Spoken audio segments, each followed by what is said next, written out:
ನಮ್ಮ ರಾಷ್ಟ್ರದ ಅತ್ಯುನ್ನತ ಸರ್ಜನ್, ನಾಡಿನ ಅತ್ಯಪೂರ್ವ ನೇತ್ರದಾನಿ, ಸಮಾಜ ಕಾರ್ಯಕರ್ತ ಡಾಕ್ಟರ್ MC ಮೋದಿಯವರು ನಮ್ಮ ನಿಲಯಕ್ಕೆ ಬಂದಿದ್ದಾರೆ.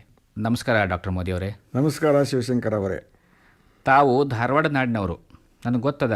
ಯಾಕಂದ್ರೆ ಆ ಕಡೆ ಲೋಕಾಪುರ ಹಳ್ಳಿ, ಅಲ್ಲಿ ಹುಟ್ಟಿ ಅಲ್ಲಿ ಬೆಳೆದವರು. ಇವತ್ತು ನಿಮಗೆ 75 ವರ್ಷದಲ್ಲಿ ತಾವು ಕಾಲಿಟ್ಟಿದ್ದೀರಾ. ಇವತ್ತು ನಿಮ್ಗೆ ಏನು ಅನಿಸ್ತದೆ ನಿಮ್ಮ ಜೀವನದ ಬಗ್ಗೆ? ನನಗೆ ನಿಮ್ಮ ಬಾಲ್ಯದ ಹಳ್ಳಿ ಜೀವನದ ಬಗ್ಗೆ ಕೆಲವು ವಿವರ ಬೇಕಲ್ಲ. ನಾನು ಹುಟ್ಟಿದ್ದು ವಿಜಯಪುರ ಜಿಲ್ಲೆಯಲ್ಲಿ. ನನ್ನ ಶಿಕ್ಷಣ ಆದದ್ದು ವಿಜಯಪುರ ಜಿಲ್ಲೆಯಲ್ಲಿ, ಆಮೇಲೆ ಬೆಳಗಾವಿ ಜಿಲ್ಲೆಯಲ್ಲಿ, ಆಮೇಲೆ ಬಾಂಬೆನಲ್ಲಿ, ಅದಾದ ಮೇಲೆ ಅಮೇರಿಕದಲ್ಲಿ ಕೊಲಂಬಿಯಾ ಯೂನಿವರ್ಸಿಟಿ, ನ್ಯೂಯಾರ್ಕ್ ಯೂನಿವರ್ಸಿಟಿಯಲ್ಲಿ ಇದ್ದಂಥವ. ನಾನು ಚಿಕ್ಕವನಿದ್ದಾಗನೂ ಏನೋ ಸಮಾಜ ಸೇವೆ ಕಡೆ ನನ್ನೊಂದು ಸ್ವಲ್ಪ ಗಮನ ಇತ್ತು.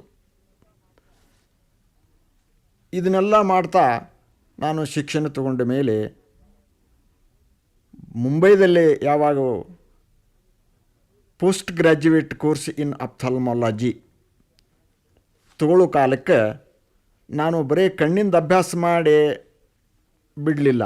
ಅದರ ಜೊತೆಗೆ ಈ ರೋಗಿಗಳ ಆರ್ಥಿಕ ಪರಿಸ್ಥಿತಿ, ಬೇರೆ ಬೇರೆ ಪರಿಸ್ಥಿತಿ ಏನಿದೆ ಅದರದ್ದು ಅಭ್ಯಾಸ ಮಾಡಿದ್ದೀನಿ.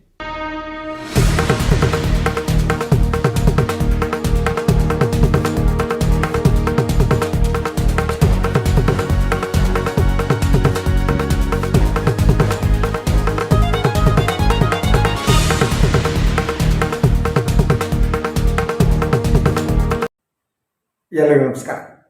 ತಾವೀಗ ನೋಡಿದ್ದು ಡಾಕ್ಟರ್ MC ಮೋದಿ ಅವರ ಬದುಕಿನ ಕೆಲವು ಚಿತ್ರಗಳು, ಹಾಗೆಯೇ ಭಾಳ ಹಿಂದೆ ಅವರ ಸಂದರ್ಶನ ಒಂದು ಬಂದಿತ್ತು ಆಕಾಶವಾಣಿಯಲ್ಲಿ. ಅದರ ಕೆಲವು ಭಾಗಗಳನ್ನು ತಮಗೆ ನಾನು ಕೇಳಿಸ್ತೀನಿ.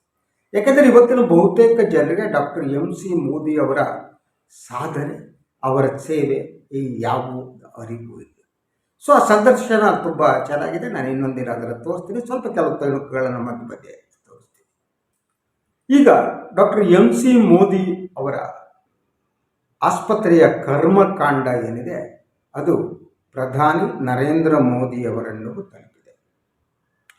ಸೊ ಈ ಸಂಬಂಧದಲ್ಲಿ ಸುಮಾರು 1 ವರ್ಷಗಳ ಹಿಂದೇನೆ ಮೋದಿಯವರು, ಅಂದರೆ ಸುಭಾಷ್ ಮೋದಿಯವರು, ಯಾರು ಡಾಕ್ಟರ್ MC ಮೋದಿಯವರ ವಾರಸುದಾರರಿದ್ದಾರೆ, ಅವರು ಪ್ರಧಾನಿಯವರಿಗೆ ಒಂದು ಪತ್ರವನ್ನು ಬರೆದಿದ್ದರು. ಆ ಪತ್ರದಲ್ಲಿ ತುಂಬ ಡಿಟೇಲ್ ಆಗಿ ಏನೇನಾಗಿದೆ ಅನ್ನೋದನ್ನು ವಿವರಿಸಲಾಗಿತ್ತು. ಇದಾದ ಮೇಲೆ ಅವರು ಹಾಗಿದ್ರೆ ಫಸ್ಟ್ ಏನನ್ನು ಅವರು ಹೇಳಿದರು ಅನ್ನೋದನ್ನು ಕೂಡ ನಾವು ನೋಡ್ಬೋದು ಅನಿಸುತ್ತೆ. ಎಲ್ಲ ದಾಖಲೆಗಳು ನನ್ನ ಬಳಿ ಇದೆ. ಹೇಗೆ ಲ್ಯಾಂಡ್ ಗ್ರ್ಯಾಬರ್ಸ್ಗಳು ಈ ಒಂದು ಆಸ್ಪತ್ರೆಯನ್ನು ಕಬಳಿಸುವುದಕ್ಕೆ ಯತ್ನ ಮಾಡ್ತಿದ್ದಾರೆ ಅನ್ನುವ ಸಂಪೂರ್ಣ ವಿವರವನ್ನು ಅವರು ನೀಡಿದ್ದಾರೆ. ಹಾಗೆಯೇ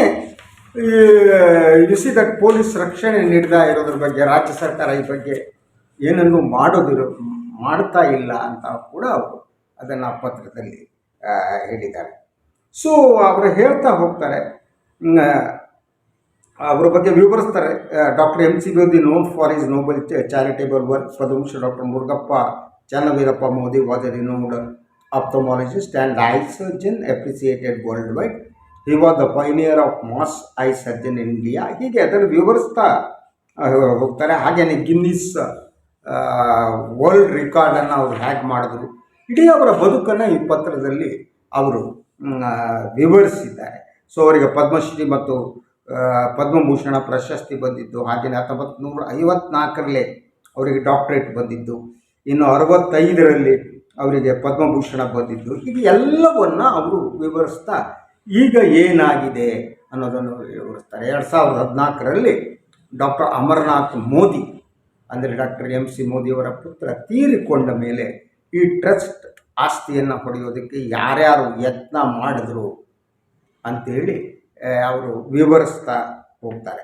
ಅದ್ರ ಜೊತೆ ಈಗಿನ ಪರಿಸ್ಥಿತಿ ಬಗ್ಗೆ ನಾನು ನಿಮ್ಗೆ ಹೇಳಿದ್ದೀನಿ. ಅದು ಎಲ್ಲವನ್ನೂ ಹೇಳಿದ ಮೇಲೆ ಪ್ರಧಾನಿಯವರು ಇದನ್ನು ಭಾಳ ಗಂಭೀರವಾಗಿ ಪರಿಗಣಿಸ್ತಾರೆ. ನರೇಂದ್ರ ಮೋದಿ ಅವರು we will have to appreciate prime minister Narendra Modi.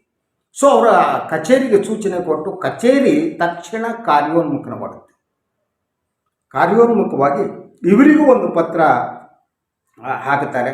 So ಇದರ ಆ್ಯಕ್ಷನ್ ಸರಿಯಾದ ಒಂದು ಕ್ರಮ ಕೈಗೊಳ್ಳುವ ಬಗ್ಗೆ ನಾವು ಸೂಚನೆ ನೀಡ್ತೀವಿ, ಇದ್ರ ಬಗ್ಗೆ ನಿಮಗೆ ಎಲ್ಲ ಮಾಹಿತಿಯನ್ನು ಕೊಡ್ತೀವಿ, ಈಗ ಡಾಕ್ಟರ್ MC ಮೋದಿಯವರಿಗೆ ಅನ್ಯಾಯವಾಗದಂತೆ ನೋಡಿಕೊಳ್ತೀವಿ ಅನ್ನುವ ರೀತಿ ಪ್ರಧಾನಿಯವರ ಕಚೇರಿಯಿಂದ ಪತ್ರ ಬರುತ್ತೆ.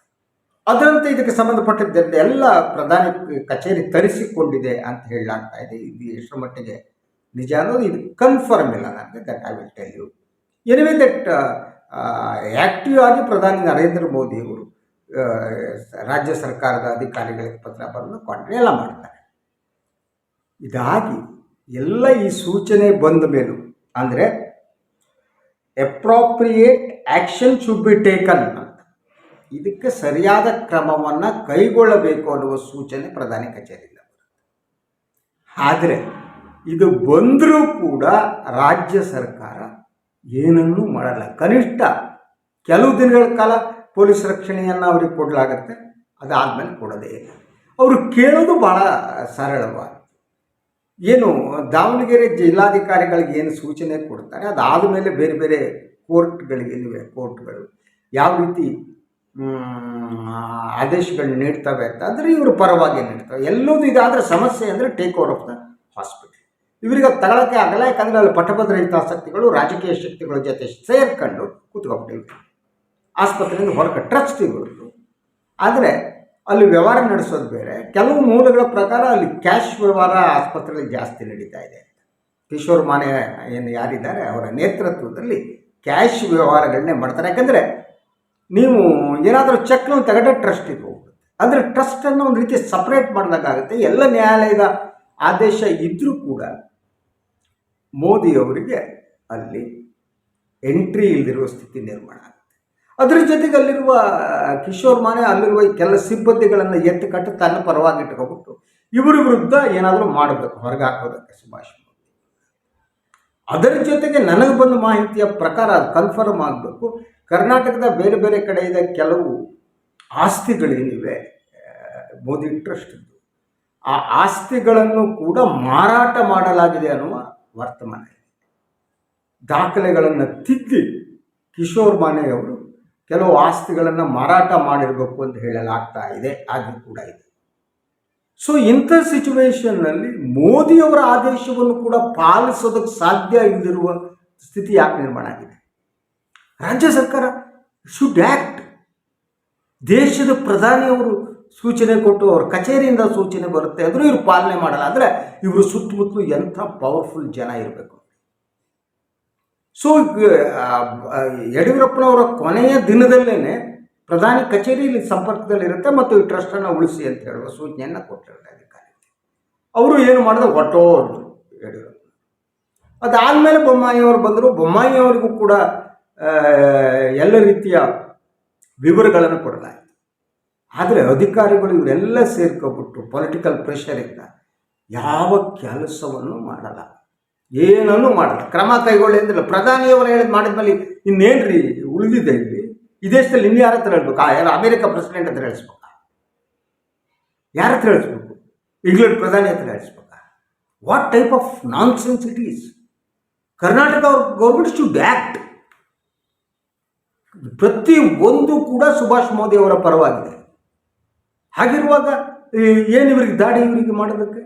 ಮುಖ್ಯಮಂತ್ರಿಗಳಿಗೆ ಅವರು ಕೊಟ್ಟಿದ್ದಾರೆ, ಮನವಿ ಪತ್ರವನ್ನು ಮುಖ್ಯಮಂತ್ರಿಗಳಿಗೆ ಕೊಟ್ಟಿದ್ದಾರೆ. ಅದಾದ ಮೇಲೆ ಗೃಹ ಸಚಿವರಿಗೆ ಕೊಟ್ಟಿದ್ದಾರೆ. ಪೊಲೀಸ್ ಕಮಿಷನರಿಗೂ ತನ್ನ ಒಂದು ರಕ್ಷಣೆ ಕೊಡಿ ಅಂತ ಕೊಟ್ಟರು. ಅವರು ಆಯಿತು ಮಾಡ್ತೀವಿ, appropriate action should be taken ಅಂತ. ಎಲ್ಲ ಅಪ್ರಾಪ್ರಿಯೇಟೇ ಮಾಡಿವೆ ಅಂತೆಲ್ಲ DCPಗೆ ಹೇಳಿ. ಆದರೆ ಅವರಿಗೆ ಪೊಲೀಸ್ ರಕ್ಷಣೆಯನ್ನು ಕೊಡಲ್ಲ. ಅಂದರೆ ಈ ಪೊಲೀಸ್ ರಕ್ಷಣೆ ಕೊಡದಿರೋದ್ರಿಂದ ಆಗಿರುವ ಸಮಸ್ಯೆ ಅಂದರೆ ಟ್ರಸ್ಟ್ ಆಸ್ತಿಯನ್ನು ಏನಿದೆ ಇದು ಅದನ್ನು ಅವರು ತಮ್ಮ ಕಬ್ಜಾ ತಗೊಳ್ಳೋದಕ್ಕೆ ಸುಭಾಷ್ ಮೋದಿ ಅವರಿಗೆ ಆಗ್ತದೆ. That is the major problem. ಇದಕ್ಕೆ ಸರ್ಕಾರ ಹೆಲ್ಪ್ ಮಾಡಬೇಕಲ್ವಾ? ಆದರೆ ಸರ್ಕಾರ ಹೆಲ್ಪ್ ಮಾಡ್ತಾ ಇಲ್ಲ. ಹಾಗಿದ್ರೆ ಇದ್ರ ಹಿಂದಿರುವ ಕಾಣದ ಕೈಗಳು ಯಾವುವು? ಕಾಣದ ಕೈಯಲ್ಲ, ಅದು ಕಾಣ್ತಾ ಇರೋ ಕೈ ಇದೆ. ಆ ಕೈಗಳಷ್ಟು ಪ್ರಬಲವಾಗಿದ್ದಾರೆ. ಮಹಾಲಕ್ಷ್ಮಿ ಪುರಂ ಶಾಸಕರು ಗೋಪಾಲಯ್ಯನವರು, ಅವರು ಮೋದಿಗಿಂತ ಪ್ರಬಲರಾಗ್ಬಿಟ್ಟಿದ್ದಾರೆ, ಪವರ್ಫುಲ್ಲ. ಮೋದಿಯವರು ಸೂಚನೆ ಬಂದರೂ ಮಾಡಲ್ವಾ? ಇದು ಯಾವ ಸ್ಥಿತಿ ಅಡ್ಮಿನಿಸ್ಟ್ರೇಷನ್? ನಾನು ಹೇಳ್ತಾ ಇರೋದು, ಈ ಒಬ್ಬ ನೊಂದವರು ಇನ್ನು ಯಾರ ಹತ್ರ ಹೋಗಕ್ಕೆ ಸಾಧ್ಯ ಸ್ವಾಮಿ? ದೇವರ ಹತ್ರ ಬೆಳ್ಕೋಬೇಕಷ್ಟೆ. ತಿರುಪತಿ ವೆಂಕಟರಮಣ ಏನೋ ಮಾಡಯ್ಯ, ಇನ್ನೊಬ್ಬನ ಏನೋ ಮಾಡಯ್ಯ ಅನ್ನೋ ಸ್ಥಿತಿ ನಿರ್ಮಾಣ ಆಗಿದೆ. ಸೊ ಈಗಲಾದರೂ ಕೂಡ ರಾಜ್ಯ ಸರ್ಕಾರ ಇದ್ರ ಬಗ್ಗೆ ಕ್ರಮ ಕೈಗೊಳ್ಳಬೇಕು. ಅದಿಲ್ಲ ಅಂತಂದರೆ ಈ ಟ್ರಸ್ಟ್ ಉಳಿಯಲ್ಲ, ಇದು ಮಾರಾಟ ಆಗಬೇಕು. ಮತ್ತು ಯಾರೋ ಒಬ್ಬ ಶಾಸಕರಿಗೆ ಇಡೀ ಸರ್ಕಾರವೇ ಮಣದಿದೆ ಅಂತ, ಪ್ರಧಾನಿಗಿಂತ ಅವರು ಪವರ್ಫುಲ್ಲು, ಪ್ರಧಾನಿ ಸೂಚನೆ ಕಷ್ಟಪಟ್ಟಿಗೆ ಹಾಕಲಾಗಿದೆ. ಐ ಥಿಂಕ್ ಸ್ಟಿಲ್ ಈಗ ಮತ್ತೆ ಪ್ರಧಾನಿಯನ್ನು ಸಂಪರ್ಕಿಸುವಂಥ ಯೋಚನೆಯನ್ನು ಕೂಡ ಸುಭಾಷ್ ಮೋದಿ ಮಾಡ್ತಾ ಇದ್ದಾರೆ ಅಂತ ನನಗೆ ಅನಿಸುತ್ತೆ. ನೋಡಿ ಸರ್, ನೀವೇ ಸೂಚನೆ ಕೊಟ್ಟರೆ ಈ ಕರ್ನಾಟಕ ನಿಮ್ಮದೇ ಸರ್ಕಾರ, ಡಬಲ್ ಎಂಜಿನು, ಈ ನಮ್ಮಲ್ಲಿ ಈ ಇಂಜಿನ್ ಸ್ಟಾಪ್ ಆಗೋಗ್ಬಿಟ್ಟಿದೆ. ಇಲ್ಲಿ ಕೇಂದ್ರದ ಇಂಜಿನ್ ವರ್ಕ್ ಮಾಡ್ತಿದೆ, ಇಲ್ಲಿ ಕರ್ನಾಟಕದ ಡಬಲ್ ಇಂಜಿನಲ್ಲಿ ಕರ್ನಾಟಕದ ಈ ಇಂಜಿನ್ ಸ್ಟಾಪೇ ಆಗ್ಬಿಟ್ಟಿದೆ. ಆ ಇಂಜಿನ್ ಕೆಲಸನೇ ಮಾಡಲ್ಲ. ಅದಕ್ಕೇನಾದರೂ ಮಾಡಬೇಕಲ್ವಾ? ಸೊ ಆ ಕಾರಣಕ್ಕಾಗಿ ಮತ್ತೆ ಪ್ರಧಾನಿಯವರಿಗೆ ಸುಭಾಷ್ ಮೋದಿ ಮನವಿ ಮಾಡುವ ಸಾಧ್ಯತೆ ಇದೆ. ಸದ್ಯದಲ್ಲೇ ಅವರು ಮನವಿ ಮಾಡ್ಬೋದು. ಸೊ ಅದು ಪ್ರಧಾನಿ ಕಚೇರಿಗೆ ತಲುಪಿದರೆ ಐ ಸ್ಟಿಲ್ ಬಿಲೀವ್ ಪ್ರಧಾನಿ ಕಚೇರಿ ಆ್ಯಕ್ಟಿವ್ ಆಗಿ ಕೆಲಸ ಮಾಡುತ್ತೆ. ಅದ್ರ ಬಗ್ಗೆ ನಮ್ಮದೇನು ಆಕ್ಷೇಪ ಇಲ್ಲ. ಇಂಥ ವಿಚಾರಗಳಲ್ಲಿ ಪ್ರಧಾನಿಯವರು ಭಾಳ ಆಸಕ್ತಿಯಿಂದ ಕೆಲಸ ಮಾಡ್ತಾರೆ, ಸೂಚನೆ ಕೊಡ್ತಾರೆ. ಸೊ ಅಂಥ ಸೂಚನೆ ಮತ್ತೆ ಪ್ರಧಾನಿ ಕಚೇರಿಯಿಂದ ಬಂದರೆ ಅವಾಗ ಗೂಟ ಹೊಡ್ಸ್ಕೊತಾರೆ ಇವರು ಅಷ್ಟೇ. ಬೊಮ್ಮಾಯಿಯವರು, ಗೃಹ ಸಚಿವರು, ಅವರು ಗೂಟ ಹೊಡ್ಸ್ಕೊತಾರೆ ಅಷ್ಟೇ, ಉಗಿತಾರೆ ಅವರು ಕಾಂಪ್ರಮೈಸ್ ಮಾಡಲ್ಲ ಅನ್ನೋದು ನನಗೆ ಗೊತ್ತಿದೆ ನರೇಂದ್ರ ಮೋದಿ ಅವರು. ಸೊ ನರೇಂದ್ರ ಮೋದಿ ಹತ್ರ ಬಯಸ್ಕೊಂಡ್ಮೇಲೆ ಮಾಡಬೇಕು ಅಂತ ಕಾಯ್ತಾ ಇದ್ದಂಗೆ ಕಾಣುತ್ತೆ. ಪ್ರಧಾನಿ ಕಚೇರಿಯಿಂದ ಫೋನ್ ಬಿಟ್ಟು ಉಗಿದ ಮೇಲೆ ಮಾಡ್ತಾರೆ ಅಂತ ಕಾಣುತ್ತೆ. ಇನಿವೇ ನೋಡಿ ನೀವು ಈ ಅವರ ಸಂದರ್ಶನದ ಇನ್ನೂ ಕೆಲವು ತುಣುಕುಗಳನ್ನು ನಾನು ನಿಮಗೆ ತೋರಿಸ್ತೀನಿ ಮತ್ತು ಹಾಗೆಯೇ ನೆಕ್ಸ್ಟ್ ಎಪಿಸೋಡ್ಗಳ ಬಗ್ಗೆ ಹೇಳ್ತೀನಿ. ಎಲ್ಲರಿಗೂ ಒಳ್ಳೆಯದಾಗಲಿ. ನಮಸ್ಕಾರ.